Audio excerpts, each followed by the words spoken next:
Olá pessoal, então a conversa que nós já estamos tendo, nós estamos trabalhando o programa da Escola de Formação Complementar do Exército. Então o que nós fizemos a princípio? Nós apresentamos o programa, sendo que esse programa se divide em 3 grandes blocos. Período colonial, 1500 a 1822, período monárquico, 1822 a 1889, e período republicano, 1889 a 1988, quando da Constituição. Muito bem, nós demos uma passada geral nesse programa, abordando os principais tópicos, destacando a importância da linha do tempo, e também nós fizemos, juntamente com vocês, uma revisão da formação de Portugal, destacando que Portugal ele é formado na Guerra de Reconquista contra os muçulmanos que haviam ocupado a Península Ibérica no século VIII, e no século XII, durante a formação de Portugal, eles vão ser expulsos daquela região, e também na luta de Portugal contra Leão e Castela e depois contra a Espanha, destacando que Portugal nasceu com as armas na mão, porque Portugal nasceu um reino guerreiro, e isso dá as características de Portugal, um Estado nacional precoce, centralizado. E também pela condição geográfica de Portugal, entre as rotas do Mar do Norte, o Mar Mediterrâneo, um grande litoral no Oceano Atlântico, também vai desenvolver em Portugal uma burguesia mercantil. Esse grupo mercantil, ligado à realeza, com uma visão empreendedora, vai lançar as bases dessa expansão. E juntamente também com o desenvolvimento tecnológico, que vai ter como principal elemento a Escola de Sagres do infante Dom Henrique, que vai ser o grande impulsionador desse desenvolvimento tecnológico, com o astrolábio, com a bússola, caravela, pólvora. Tudo isso será aperfeiçoado junto com os mapas náuticos e vai propiciar que Portugal vá desbravando o Oceano Atlântico, costeando a África, e com isso atingir o seu objetivo principal, que era o descobrimento de um caminho marítimo para as Índias. E agora nós vamos corrigir algumas questões para a fixação desse conteúdo. Então vamos lá. A primeira questão é uma questão que caiu na então ESAEX, que é a nossa Escola de Formação Complementar do Exército, e o nome anterior era Escola de Administração do Exército. Em 2006, essa questão diz o seguinte: no século XV, ou seja, de 1401 a 1500, Portugal e Espanha deram início à expansão marítima europeia, da qual resultaram grandes impérios coloniais, a exemplo do Brasil. As afirmativas abaixo diz respeito às várias explicações acerca do expansionismo e dos descobrimentos portugueses do século XV e XVI. Analise-as e, a seguir, assinale a alternativa correta. Então, o que essa alternativa está falando? Da expansão marítima e comercial europeia, especificamente da Espanha e de Portugal. Então, vamos ver item por item. Vamos lá ao primeiro item. A busca por rotas alternativas, comerciais alternativas, na tentativa de escapar das altas taxas cobradas pelos turcos otomanos, a partir do domínio estabelecido por eles no Mar Mediterrâneo em 1453, verdadeira? Então, nós iniciamos dizendo que um dos grandes objetivos, objetivo principal da expansão portuguesa era descobrir um caminho marítimo para chegar às Índias, saindo do controle exercido pelos turcos otomanos no Mar Mediterrâneo. Então, qual era a alternativa? Era costear a África, achar uma passagem no sul da África, que foi achado por Bartolomeu Dias em 1488, quando o chamado Cabo da Boa Esperança, o Cabo das Tormentas, o nome anterior, foi rebatizado de Cabo da Boa Esperança, da boa esperança dos navegadores chegarem até as fontes de especiarias na Índia. Então, a primeira é verdadeira. A segunda, O desenvolvimento de instrumental tecnológico para a navegação a partir de estudos realizados por cartógrafos, astrônomos, matemáticos, navegadores na escola de Sagres. Verdadeira. O que nós destacamos? A expansão marítima e comercial europeia, ela só foi possível, e Portugal ser pioneiro, porque existiam 3 grandes pilares: o político, o econômico e o tecnológico. O político era um governo centralizado. O econômico era a existência de um grupo mercantil empreendedor ligado à monarquia, com a visão de buscar uma alternativa para um caminho marítimo para as Índias. E o terceiro, o desenvolvimento tecnológico. O que é esse desenvolvimento? A construção de embarcações, a orientação e também um outro desenvolvimento muito importante foi o aperfeiçoamento da pólvora, que permitiu, com a chegada dos portugueses, sobrepujarem militarmente as regiões aonde eles iam buscar as especiarias. Porque se eles não tivessem o desenvolvimento tecnológico, eles não conseguiriam chegar e nem conseguiriam se impor nessas regiões sem um aporte tecnológico militar como foi a pólvora. Então, alternativa 2, verdadeira. Alternativa 3, aliança entre portugueses, venezianos e genoveses para fortalecer o monopólio que mantinham sobre o Mediterrâneo. Então vamos lá. Monopólio do Mediterrâneo, falso. A luta dos portugueses era para quebrar o monopólio exercido no Mediterrâneo, buscando uma alternativa para a chegada das especiarias que vinham pelo Mediterrâneo. Então, qual era o objetivo? Um caminho marítimo para as Índias, quebrando o monopólio do Mediterrâneo. Então, a 3 é falsa. E a 4, as aspirações da burguesia mercantil, verdadeiro. Se não houvesse uma burguesia mercantil ligada à coroa e com a visão empreendedorista, não haveria possibilidade dessa expansão, que ela foi feita dentro de 3 grandes pilares, retornando o político, poder centralizado, o econômico, de uma burguesia mercantil ligada à monarquia, e o tecnológico. Então, que havia consolidado a sua relação com a coroa durante a Revolução de Avis. Então, recordando, a Revolução de Avis foi uma revolução que derrubou a pretensão da alta nobreza e do alto clero português de Portugal ser anexado por Castela, ou seja, de implantar efetivamente em Portugal o feudalismo. Então, uma aliança entre a população das cidades, a burguesia mercantil e a pequena nobreza levou à vitória da Revolução de Avis e fortaleceu os vínculos entre a dinastia de Avis e a burguesia mercantil, que fortalece o processo de expansão que chega até o caminho marítimo para as Índias e chega aqui no Brasil. Então, a alternativa 4 é verdadeira. Então, gabarito letra C, a 1, 2 e 4 estão corretas. Então, vamos para frente. Segunda questão. Tomando como ponto de partida o sentido da colonização, de Caio Prado Júnior, Informação do Brasil Contemporâneo, analise as afirmativas abaixo e marque a opção correta. Questão que caiu em 2013. O que diz essa questão? Diferentemente da Espanha, Portugal inicia logo após os primeiros contatos com os povos indígenas a efetiva colonização das terras descobertas. Falso. Nas nossas próximas aulas, na nossa próxima aula, nós vamos ver que a chegada dos portugueses no Brasil em 1500 não inicia o processo de colonização. O processo de colonização brasileiro só inicia em 1530.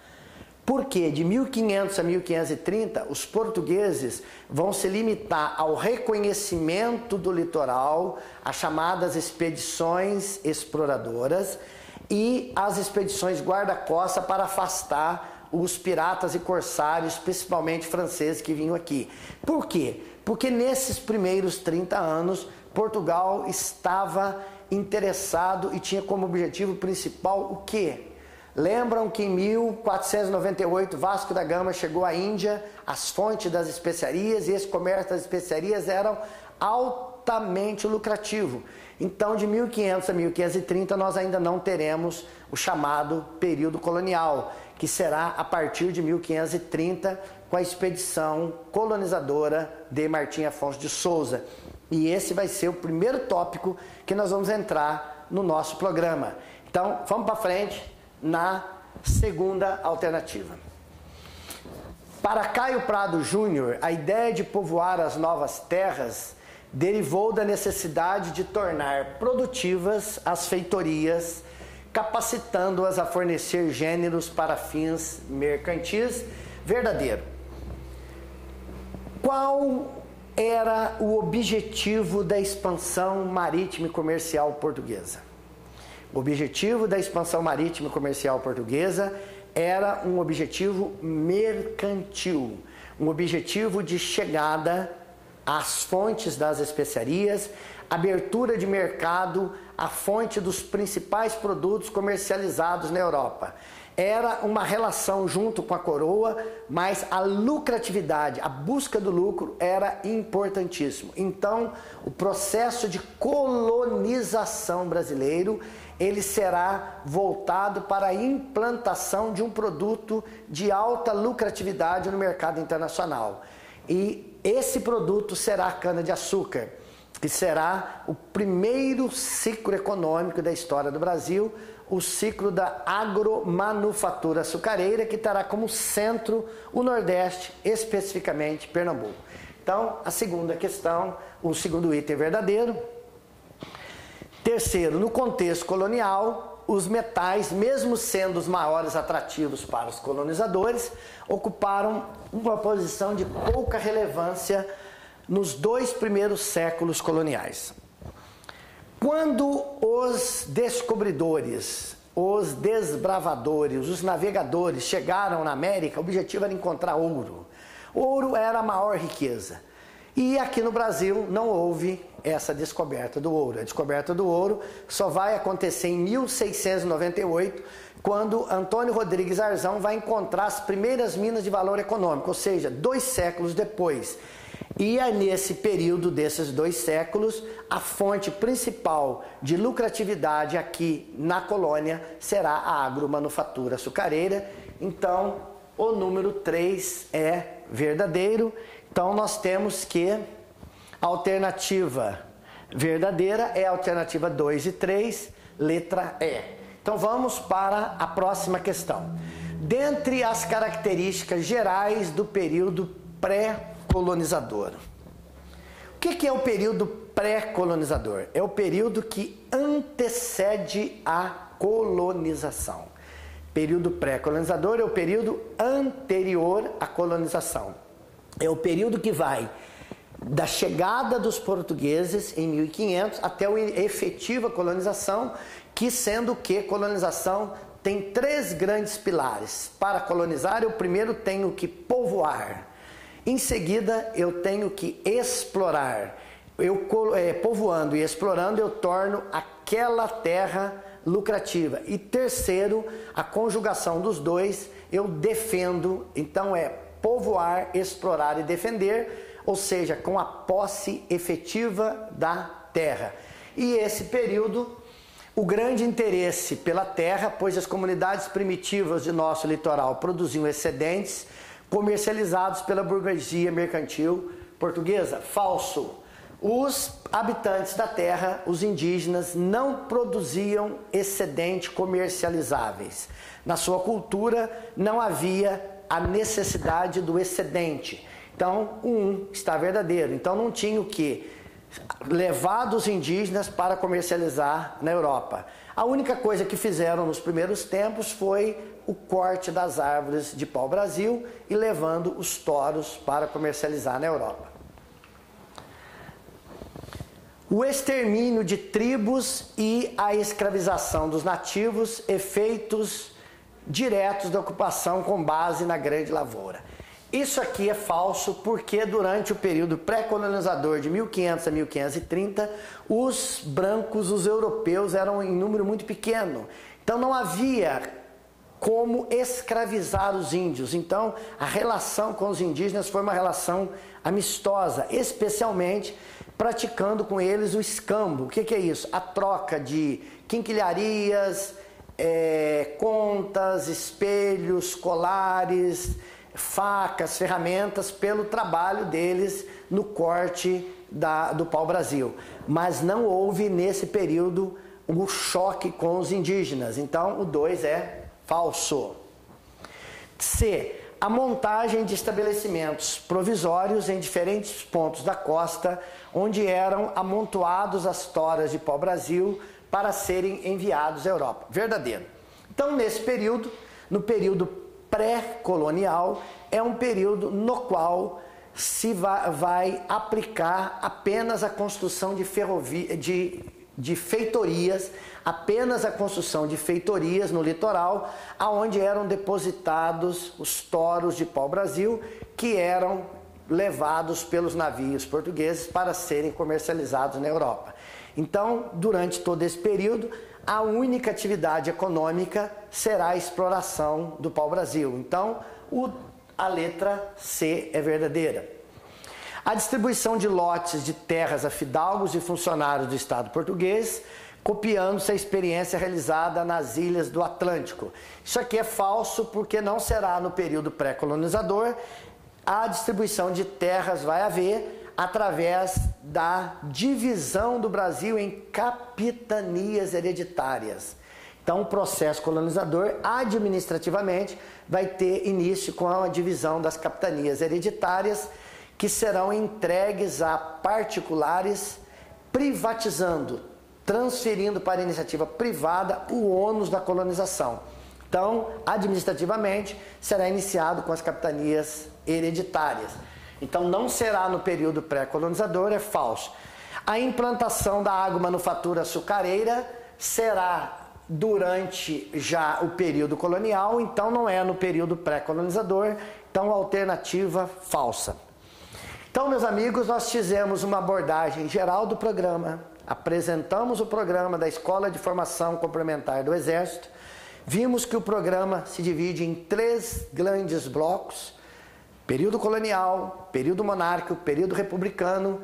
Vimos uma introdução da formação de Portugal, da expansão marítima e comercial portuguesa, do pioneirismo português, dos pilares que deram essa sustentação, que conduziram esse pioneirismo, que vai no político, um Estado nacional centralizado, forte, no econômico, uma burguesia mercantil, e por fim um desenvolvimento tecnológico que vai aperfeiçoar os instrumentos de navegação, a bússola, o astrolábio, o quadrante, vai aperfeiçoar os instrumentos de defesa, os canhões, a pólvora, vai aperfeiçoar os navios, as caravelas, as naus, e com tudo isso Portugal vai atingir o seu objetivo, que é o descobrimento de um caminho marítimo para as Índias, e nesse grande processo a chegada ao Brasil e depois a implantação do sistema colonial, que nós vamos ver nos nossos próximos blocos. Meu muito obrigado